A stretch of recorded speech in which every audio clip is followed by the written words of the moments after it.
Last video में हम लोग एग्जामिनेशन ऑफ विटनेस के टॉपिक को पढ़ रहे थे, जिसका हम लोग ने पार्ट 1 स्टार्ट कर दिया था। आज की वीडियो में हम लोग पार्ट 2 को स्टार्ट करेंगे और इसको समझेंगे। तो चलिए स्टार्ट करते हैं एग्जामिनेशन ऑफ विटनेस का पार्ट 2।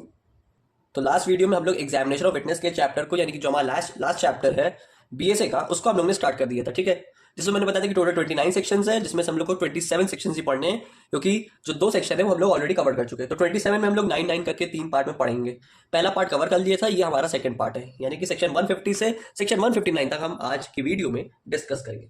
सेक्शन 150 जैसे मैंने ऑलरेडी इसमें पढ़ा दिया, इसमें यही बताया गया था कि when witness to be compelled to answer. तो इसमें सेक्शन 137 के साथ इसको पढ़ा जाएगा, जिसमें अगर इसमें जैसे कोर्ट जो है विटनेस से पूछती है, कोई सवाल जवाब करती है या कोई ऐसा स्टेटमेंट निकालना चाहती है, इसमें विटनेस को लगता है कि अगर मैं करूंगा तो ये ग्राउंड बन सकता है मेरे ऊपर क्रिमिनल चार्ज लगने का, है ना।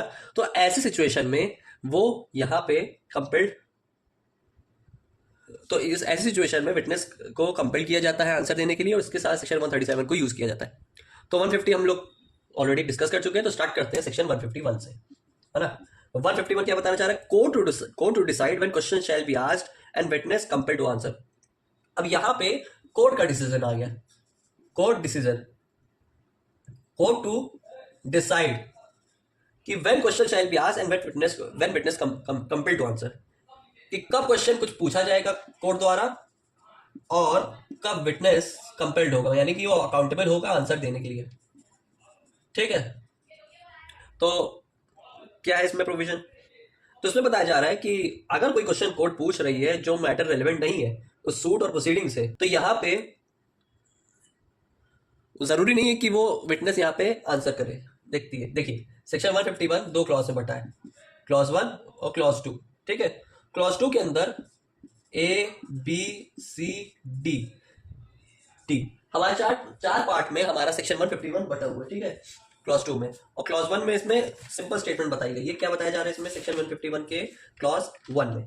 तो इसमें बताया जा रहा है कि कोर्ट अगर कोई क्वेश्चन पूछती है कोई ऐसे मैटर को लेके जो नॉट रेलिवेंट है, जो रेलिवेंट नहीं है, जो जरूरी नहीं है किसी मैटर ऑफ फैक्ट से, है ना, तो कोर्ट इसको उसमें ऐसे क्वेश्चन कुछ पूछना चाह रही है। ठीक है, तो यहाँ पे कोर्ट डिसाइड कर सकती है कि हमें इससे उस विटनेस से पूछना चाहिए या फिर नहीं पूछना चाहिए। उसकी डिस्क्रिशनरी पावर ये उनके ऊपर मैटर करता है। साथ ही साथ इसमें कोर्ट की ड्यूटी बनती है कि वो विटनेस को पहले एक बार वार्न कर दे। किसको? विटनेस को वार्निंग दी जाए कि यहाँ पे हम तुमसे ये सवाल पूछ रहे हैं, तो तुम्हारे ऊपर ही मैटर करता है कि तुम्हें बताना पूछना है या नहीं। लेकिन कोर्ट का यहाँ पे डिसीजन है ना। कोर्ट अगर यहाँ पे चाहे तो उससे सवाल कर सकती है, ना चाहे तो नहीं कर सकती, लेकिन वार्निंग यहाँ पे दी जाती है। देखो क्या होता है सिचुएशन, जैसे कोई प्रॉपर क्वेश्चन होता है, देखिए 2 तरीके के क्वेश्चन पूछती है कोर्ट, है ना। कोई प्रॉपर क्वेश्चन होते हैं, प्रॉपर मतलब आपके रेलेवेंट, इम्प्रॉपर हो गया आपके इररेलेवेंट, जो जरूरी नहीं है मैटर ऑफ फैक्ट से। तो इसमें क्या होता है, जो प्रॉपर क्वेश्चन होता है इसमें कोर्ट उसको कंपेल कर सकती है, किसको? विटनेस को। और इसमें मे नॉट कंपेल, कहने का मतलब है कि कोर्ट यहाँ पे पूछ सकती है, उससे जरूरी है तुम्हें बताना ही बताना है, डिस्क्रिशनरी पावर यहाँ पे कोर्ट की अप्लाई हो जाएगी। और यहाँ पे ये रहेगा कि जरूरी नहीं है तो आपकी मर्जी भैया, देख लो, वार्निंग दे देगी, फिर आपको अगर बताना है तो बताइए, नहीं बताना तो ऐसा कोई एज सच कोई रेस्ट्रिक्शन नहीं है।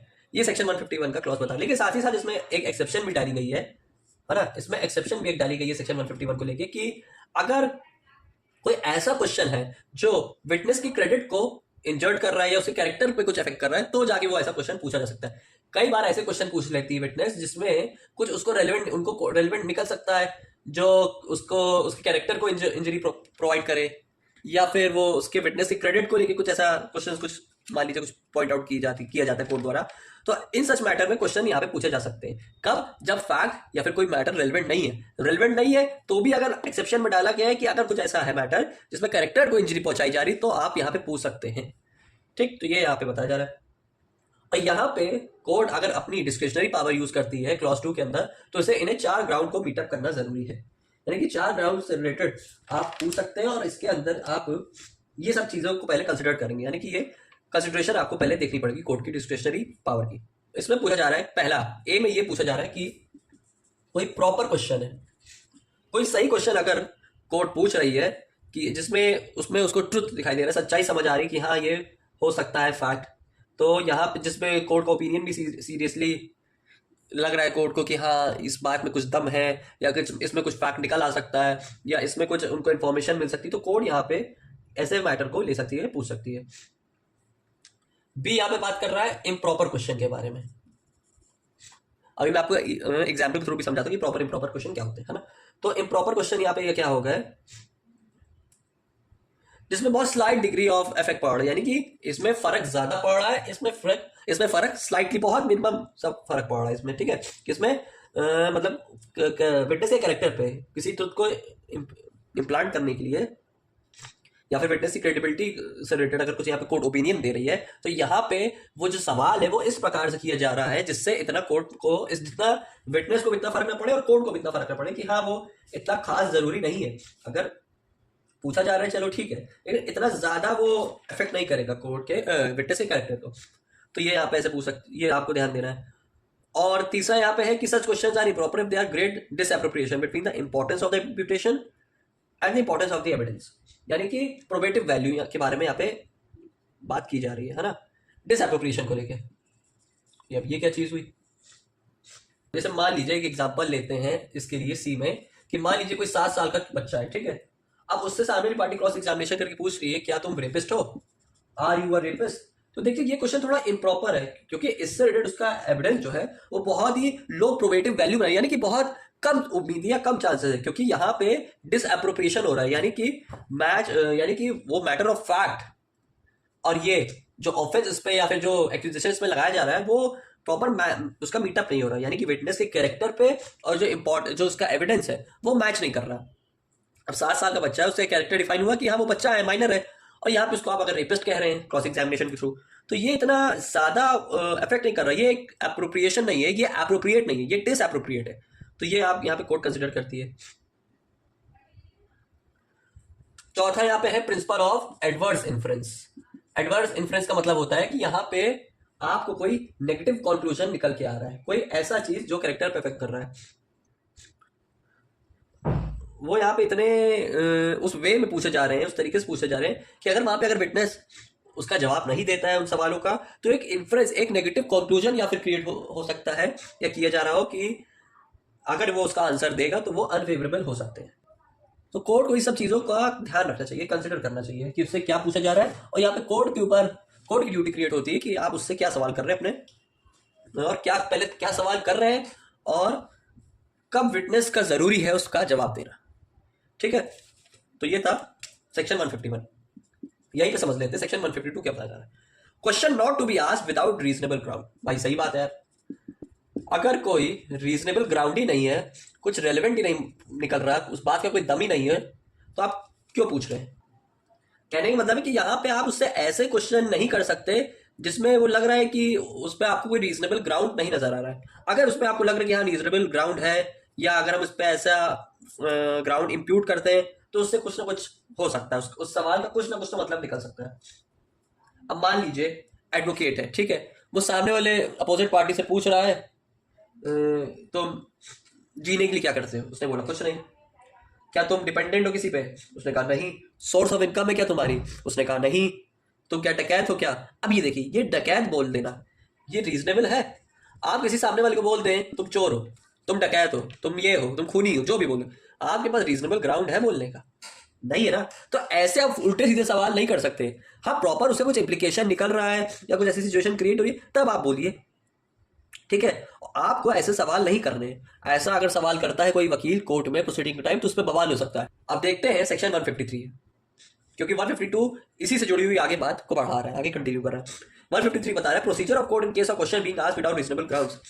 अगर कोर्ट में एडवोकेट कोई ऐसा क्वेश्चन करता है जो का कोई वाजिब मतलब नहीं है ना, जो जरूरी नहीं है, तो भैया ऐसा करने पे वकील के ऊपर अच्छी खासी कार्रवाई हाईकोर्ट द्वारा यानी कि सुपीरियर अथॉरिटी द्वारा हो सकती है, ठीक है। क्योंकि आप अपने प्रोफेशन का मिसयूज कर रहे हैं, आप उससे कुछ भी सवाल नहीं कर सकते जो आपके ग्राउंड से मैच नहीं करता है। कई बार आपने मूवीज में भी देखा होगा, लेकिन इन रियलिटी ये होता है कि आप सेक्शन 153 के अंदर लेकिन इन रियलिटी सेक्शन 153 से रिलेटेड आपके ऊपर अच्छी खासी कार्रवाई हो सकती है, तो आपको ऐसा कोई सवाल नहीं करना है। अब इसी से आगे जुड़ी बात 154 में भी कह दी। ये 152 + 3 + 4 ये आपस में एक दूसरे से ये तीनों आपस में ही जो तीनों सेक्शंस है ये आपस में ही एक दूसरे से मैच करते हैं, तो ज्यादा इसमें डिफरेंसेस नहीं है।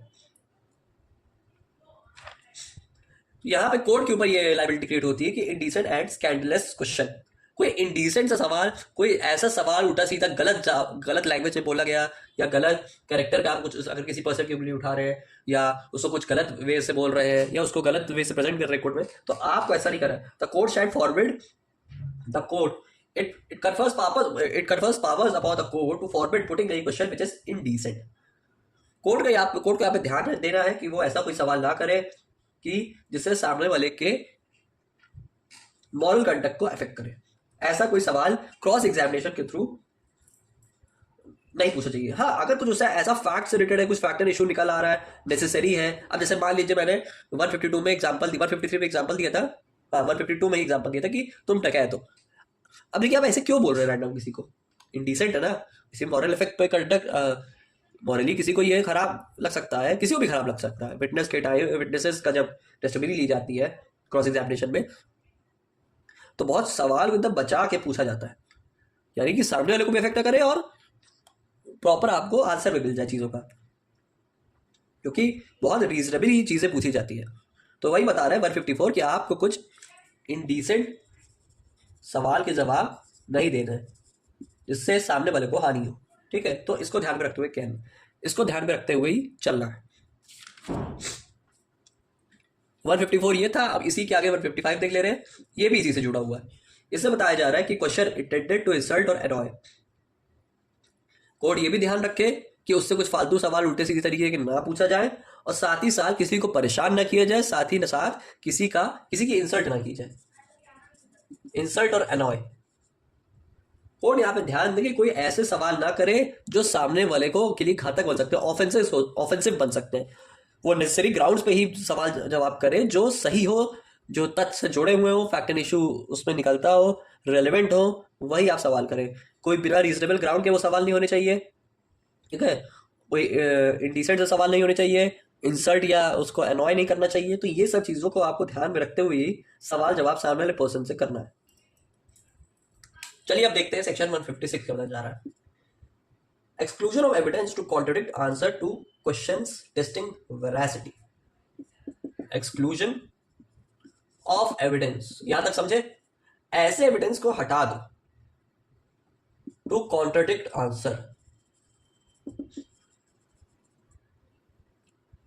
Answers to question testing veracity. इसमें पूछा जा रहा है कि विटनेस से हम कोई ऐसा सवाल जवाब नहीं कर सकते, यहां कोई अगर विटनेस है उससे हम अगर कोई ऐसा सवाल जवाब नहीं कर सकते किसी इंक्वायरी के दौरान जो रेलिवेंट तो है, कब, लेकिन उसके क्रेडिट के विटनेस को शेक करने के लिए, है ना। तो यहां तक तो चलिए मान लीजिए अगर कुछ ऐसा मैटर है जिसपे सामने वाले से कुछ नया फैक्ट निकल के आ रहा है कि एक तरीके से उसका दिमाग घुमाने के लिए या ये पता करने के लिए, अगर नहीं बताएगा तो हम कैसे पूछेंगे, यानी कि अपने तौर तरीके अपना रहे हैं आप उससे सामने वाले से सच निकलवाने के लिए। तो आप ये इस तरीके का ऐसा नहीं कर सकते। ऐसे इस सिचुएशन में आप कोई एविडेंस का सहारा नहीं ले सकते। आपको यहाँ पे एविडेंस को हटाना पड़ेगा जिसमें सामने वाले के ऊपर सामने वाले से रिलेटेड कुछ सच्चाई निकालनी पड़े, कुछ ऐसे सवाल जवाब निकल जाए जो इंक्वायरी के दौरान उसके कैरेक्टर को इंजर्ड कर सकते हैं। आप किसी से इस तरीके के सवाल नहीं कर सकते। जाहिर सी बात है कि आप कोई ऊट पटांग सवाल करेंगे जिससे सामने वाले को इंजरी हो, उसके कैरेक्टर पे उंगली उठे, तो ये तो करना गलत है ना। तो उसके कैरेक्टर को जस्टिफाई करने के लिए हम कोई एविडेंस नहीं दे सकते। कहने का मतलब सेक्शन 156 का यही है कि हम ऐसे कोई एविडेंस नहीं देंगे जो कैरेक्टर को हमारे अफेक्ट करे। ठीक है, कैरेक्टर से रिलेटेड आप कोई एविडेंस नहीं दे सकते सामने वाले पर्सन के खिलाफ। कहने का मतलब यही है, ठीक है, ताकि उसे ये पता लगा सके कि आप वो सच बोल रहा है। देखिए जाहिर सी बात है कि आप सामने वाले, मान लीजिए आप क्रिमिनल है, मान लीजिए ए पर्सन क्रिमिनल है, ठीक है, अब वो क्रिमिनल है तो उससे रिलेटेड आप एविडेंस उसका तभी दे सकते हैं जब कुछ उससे रिलेटेड कोई रेलेवेंट फैक्ट आपके सामने आए, कोई फैक्ट एंड इशू इससे मैच करता हो तो सही है। अब ऐसे उसको अपराधी बना देंगे और उससे जुड़ा हुआ एविडेंस लेंगे, ये अपराधी है, ये ऐसा इसने किया है, इसका कैरेक्टर खराब है इसमें, तो ये आप इसका एविडेंस नहीं दे सकते एक्सेप्शन के साथ। इसमें तो एक्सेप्शंस भैया ऐड की गई हैं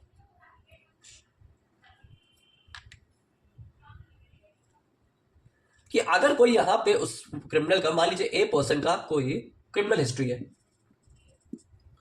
या फिर वो प्रीवियसली भी कन्विक्ट हुआ है किसी मैटर में, यानी कि वो उसका क्रिमिनल बैकग्राउंड है, वो पहले से अपराधी है, तो इससे जुड़ा हुआ फैक्ट निकाल सकते हैं। ये फैक्ट आपके कैरेक्टर पे, विटनेस के कैरेक्टर पे इफेक्ट नहीं करेगा, ठीक है। और दूसरी ऐसी सिचुएशन क्रिएट हो रही है कि विटनेस से अगर हम कोई ऐसा सवाल जवाब कर रहे हैं जिसमें वो पार्शियलिटी दिखा रहा है, वो सही भी कह रहा है, कभी कुछ फैक्ट को गलत भी कह रहा है, यानी कि वो इधर भी चल रहा है उधर भी चल रहा है ना, यानी कि कुछ फैक्ट्स में क्लियरिटी नहीं है। तो ऐसे सिचुएशन में आप ये दो एक्सेप्शन में आप उसके लिए एविडेंस ले सकते हैं, तब आपका एविडेंस अलाउ कर दिया जाएगा जो कैरेक्टर पे इफेक्ट करे, लेकिन एक प्रॉपर एप्रोप्रिएट सिचुएशन तक ही, ठीक है। तो क्या बता रहा है मैं सेक्शन 157 बात कर रहे हैं question by party to his own witness. अगर किसी पर्सन को हम गवाह बना के ला रहे हैं तो उससे क्या क्वेश्चन करेंगे ये समझते हैं। Question by party to its own witness, खुद ही बुला के लाए, अब खुद ही सवाल कर रहे हैं। क्या सवाल कर रहे हैं ये भी देख लेते हैं। यहां पे बताया जा रहा है कि यहाँ पे देखिए बात की जा रही है हॉस्टाइल विटनेस के बारे में। अब हॉस्टाइल विटनेस का कॉन्सेप्ट है, ये मैंने ऑलरेडी आपको पहले समझाया है, लेकिन मैं फिर से बता रहा हूँ। हॉस्टाइल विटनेस ये होता है कि जिसको हिंदी में बोलते हैं दरबदलू इंसान, इधर भी चले उधर भी चले, यानी कि पलट सकता है। जैसे मान लीजिए ए ने कहा बी को, परेशान ना हो, मैं तुम्हारे खिलाफ, तुम्हारे अगेंस्ट गवाही दूंगा तुम्हारी तरफ से, आप टेंशन ना लीजिए, ठीक है। यानी कि उसने बोल दिया कि चलो मैं कोर्ट आऊंगा कल, गवाही दूंगा। वहां जाते ही भाई साहब बदल गए, वहां पे उसके फेवर के फैक्ट उसने अनफेवरेबल मैनर में बोल दिए, उसके अगेंस्ट बोल दिया, मतलब साथ निभाना साथिया को उसने तोड़ दिया, ठीक है। तो ऐसे लोगों को हॉस्टाइल विटनेस कहते हैं। तो इसमें कोर्ट यहाँ पे बोल रही है कि कोर्ट के यहाँ पास डिस्क्रिशनरी पावर है कि कोर्ट यहाँ पे परमिट कर सकती है। किसको परमिट करेगी? उस पर्सन को परमिट करेगी जो यहाँ पे उस विटनेस को बुला के लाया है, और उससे कहेगी कि अब बेटा तुम इसका अच्छे से क्रॉस एग्जामिनेशन करो, क्योंकि अब तुम एडवर्स पार्टी बन चुके हो। कहने का मतलब है कोर्ट कहेगी कि तुम्हारा गवाह बदला, अब चलो तुम भी बदल जाओ। अब देखते हैं सेक्शन 158 को। सेक्शन 158 बात करता है इम्पीचिंग क्रेडिट ऑफ विटनेस। अब इम्पीचिंग क्रेडिट ऑफ विटनेस का क्या मतलब हुआ? इसका मतलब हुआ किसी को दोषी ठहराना, फाइंडिंग समवन गिल्टी, ठीक है। किसी पर्सन को दोषी आप ठहरा रहे हैं, तो क्या इसमें इसके रिलेटेड क्या पूछी जा रहा है, क्या बताया जा रहा है इसमें, और कौन इस पे सामने वाले पर्सन को दोषी ठहरा सकता है?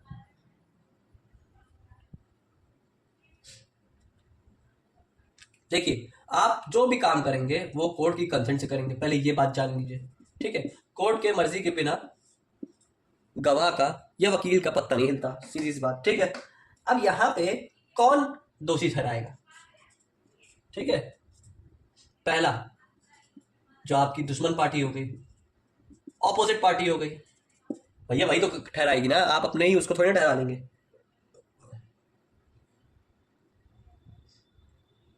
लेकिन आप भी ठहरा सकते हैं person who cause that witness. जिस पर्सन ने उसको बुलाया है वो भी उसको दोषी ठहरा सकता है और ऑपोजिट पार्टी तो ठहरा सकती है। अब भैया ये बात तो आपको समझ आ गई, ये बात क्या है? तो इन बातों को हम 1, 2 और 3 तरीके से समझेंगे। 3 सिचुएशन हम समझेंगे कि ये खुद का बुलाया पर्सन भी उसको दोषी कैसे ठहराया जा सकता, उसे दोषी कैसे ठहरा सकता है, इंपीचिंग क्रेडिट ऑफ विटनेस कैसे हो सकता है।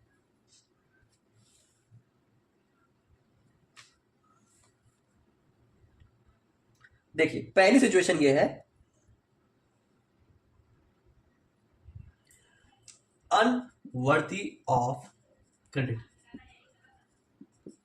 जो पर्सन को बुलाया गया है उस पर ट्रस्ट नहीं है। क्यों ट्रस्ट नहीं है? क्योंकि हम इसी से जुड़ा हुआ एक विटनेस नंबर 2 को बुला रहे हैं, तो वो ये कह रहा है कि विटनेस 1 मेरा नेबर है, मेरा पड़ोसी है, और एज पर माई नॉलेज कि वो, मैं उसको अच्छे भली बात ही जानता हूं और वो सही नहीं है, वो झूठ बोलता है, उसके कई चीजें सही नहीं होती है, ठीक है।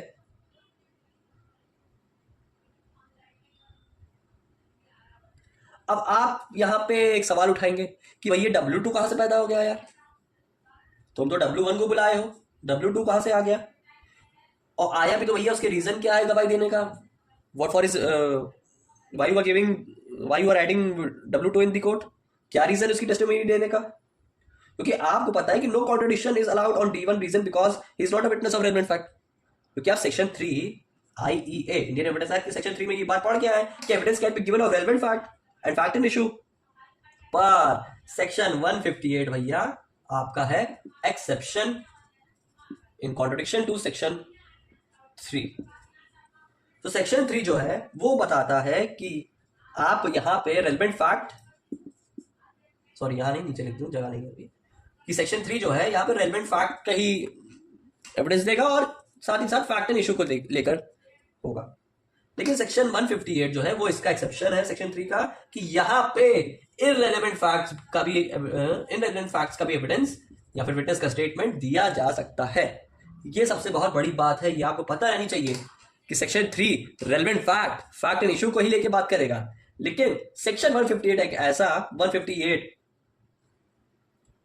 का क्लॉज ए है, क्लॉज बी है और ये क्लॉज सी है। तो क्लॉज ए 158 का एक एक्सेप्शनल रूल है जो बताता है कि यहाँ पे फैक्ट एंड इशू नहीं है, रेलेवेंट फैक्ट नहीं है, उसका यहाँ पे उस विटनेस का यहाँ पे आना सही नहीं था, लेकिन सेक्शन 158 अलाउ करता है कि आप आइए और आपको कुछ अगर इससे जुड़ी कुछ बातें अगर नजर आ रही है, समझ आ रही है, कोर्ट को लग रही है सही है, तो कोर्ट यहाँ पे कोर्ट की कंसेंट आपको लेनी पड़ेगी। इसलिए मैंने आपको पहले लाइन यही बताया यहाँ पे कि कोर्ट की कंसेंट भैया मैंडेटरी है, उसकी मर्जी के बिना बताया ना पत्ता नहीं हिलेगा। तो वही मैं कह रहा हूं कि यहाँ पे कोर्ट की कंसेंट से सेक्शन 158 अप्लाई करके जो यहाँ पे फैक्ट, जो यहाँ पे रेलेवेंट विटनेस नहीं था उसको भी बुला के यहाँ पे उसका भी कॉन्ट्रडिक्शन लिया जा सकता है, वो यहाँ पे अलाउड है। ठीक है, एक यहाँ पे ये सिचुएशन हो गई। तो जब आपको लगे कि W2 ने W1 के बारे में बोल दिया कि W1 झूठा है, तो भैया जिसने यहाँ पे उस विटनेस को बुलाया तो अब यहाँ पे उसको दोषी ठहरा सकता है, इंपीचिंग हो गई। ठीक, सेकेंड पॉइंट समझते हैं। By proof that the witness has been bribed or has been accepted the offer of a bribe or has received any corrupt inducement to give his evidence। सबसे मेन कारण है फ्रॉड इंड्यूसमेंट। बताया था ना मैंने ना कि सेक्शन 58 कॉमन है, हर मूवीज में या रियल लाइफ में देखा जाता है। पैसा खिला के अपने तरफ पार्टी को घुमा दिया, बुलाया इसने था, ठीक है, पैसा इसने खिलाया, अब ये इसका दोस्त हो गया। पैसा है भाई, पैसा ऐसी चीज है, दोस्ती किसी की भी करवा सकता है कभी भी। तो यहाँ पे फ्रॉड इंड्यूसमेंट पैसा खिला के यहाँ पे विटनेस 1 को अपना भाई बना दिया अपोजिट पार्टी ने, और यहाँ पे पर्सन जिसने बुलाया वो समझ गया, उसको बाद नॉलेज में आ गई कि इसने फ्रॉड किया है, इसने पैसे खाए हैं, तो अब यहाँ पे इसको दोषी विटनेस 1 को बनाया जा सकता है। कहने का मतलब है कि यहाँ पे जिसको बुलाया गया उस पर उसकी बात में सत्यता रही नहीं। पहली बार उसने पड़ोसी बोल दिया उसका कि ये झूठा आदमी है, दूसरा उसने बोल दिया कि पैसा खाया ये, और तीसरा रीजन क्या है कि वो यहाँ पे जो फैक्ट्स का एविडेंस दे रहा है वो यहाँ पे इनकंसिस्टेंट है। कहने का मतलब है कि मैंने कुछ पूछा कुछ, बताया इसने कुछ और, वो यहाँ पे आपस में कहीं मैच अप ही नहीं, उसका कोई मैच ही नहीं है, कोई आपस में उसका लेना देना ही नहीं है। कैसे हम मान लें? कुछ उसका यहाँ पे मैच भी तो होगा ना, अगर कंसिस्टेंसी नहीं होगी उसके बाद में तो आप कैसे उसको मान लेंगे? तो ये 3 सिचुएशन है कि अगर आप जो विटनेस को बुलाया उस पर भरोसा नहीं है, उसको आपको ऐसा लग रहा है उसने पैसे खाए हैं, या उसके फैक्ट में कुछ इनकंसिस्टेंट दिख रहा है कि उससे पूछा कुछ और जा रहा है, बताया कुछ और जा रहा है, तो उसको इम्पीच किया जा सकता है, यानी उसको दोषी ठहराया जाता है। क्या बता रहा है सेक्शन 159? कुछ हम ऐसे क्वेश्चन का उठा रहे हैं, ऐसे क्वेश्चन के एविडेंस दे रहे हैं उस सपोर्ट लेते हुए जो रेलेवेंट फैक्ट से मिल रहे हैं, तो वो जो हमारे एविडेंस होंगे उसको कोर्ट में एडमिसिबल मान लिया जाएगा। उसी समय के अंतराल, कोई स्पेसिफिक टाइम पीरियड में कुछ ऐसी सिचुएशन क्रिएट हुई हो, कुछ ऐसा सिचुएशन अकड़ हुआ हो, ठीक है, जिससे वो लग रहा है कि उसको अगर हम सपोर्ट देंगे तो वो कहीं ना कहीं मैच कर रहा है। कहने का मतलब है कि यहाँ पे ए से पूछा जा रहा है कि वहां पे कौन कौन तुमको दिखा, तो वहां पे उसने बताया पहले नंबर की वहां पे एक सिक्योरिटी गार्ड था जो कि भैया पी के सो रहा था। ए यहाँ पे विटनेस है, पहले ये जान लीजिए, ठीक है। यहाँ पे ट्रायल चल रहा है बी वर्सेस स्टेट का, ठीक है। ए विटनेस बन के आया, पहले उसने ऑब्जर्व किया कि यहाँ पे सिक्योरिटी गार्ड हमारा सो रहा है। दूसरा उसने क्या ध्यान दिया कि यहाँ पे एक्यूज्ड और विक्टिम लड़ रहे हैं, वो भी बारिश में, बारिश हो रही है और वहां पे इनकी भाषा और जवान की बारिश अलग से हो रही है, ठीक है, कॉन्फ्लिक्ट हो रहा है। अब यहां पे जो आपका सी था, उसका मर्डर हो गया, ठीक है। ए विटनेस है, किसका है, बी का है, सी का मर्डर हो गया। साथ में उसमें उसने ये बताया कि सीसीटीवी फुटेज भी लगी हुई थी वहां पे। अब जब सीसीटीवी फुटेज इन्वेस्टिगेशन के टाइम चेक किया गया तो वहां पे पाया गया कि सच बोल रहा है, सिक्योरिटी गार्ड सो रहा था और जो डेड बॉडी थी पोस्टमार्टम में उसमें उसमें बारिश में उसके कपड़े भीगे हुए थे, यानी कि उसके क्लोज बेड थे। तो ये बात भी एक्सेप्ट होगी कि बारिश हो रही थी, बारिश में लोग लड़ रहे थे, और ये बात भी एक्सेप्ट होगी कि यहाँ पे सिक्योरिटी गार्ड सो रहा है। अब देखिए कहीं ना कहीं ये दो फैक्ट सपोर्ट ले रहे हैं ना, ये सपोर्टिव एविडेंस बन रहे हैं और आपके फैक्ट एंड इशू से रेलेवेंट भी मान रहे हैं, रेलेवेंट भी हो रहे हैं और यहाँ पे सपोर्टिव एविडेंस भी बना रहे हैं। तो ऐसे फैक्ट जिसका हम एविडेंस दे सकते हैं, जो सपोर्टिव हो, जो फैक्ट एंड इशू से मैच करे, तो ऐसे फैक्ट को कोर्ट एडमिसिबल बना लेगी। इतना सही कहने का मतलब है आपके सेक्शन 159 का। आई होप आपको ये टॉपिक और आज के दिए गए जितने भी सेक्शंस थे अच्छे से कवर हो गए होंगे और आपको सारा कंसेप्ट समझ आ गया। तो मिलते हैं नेक्स्ट वीडियो में।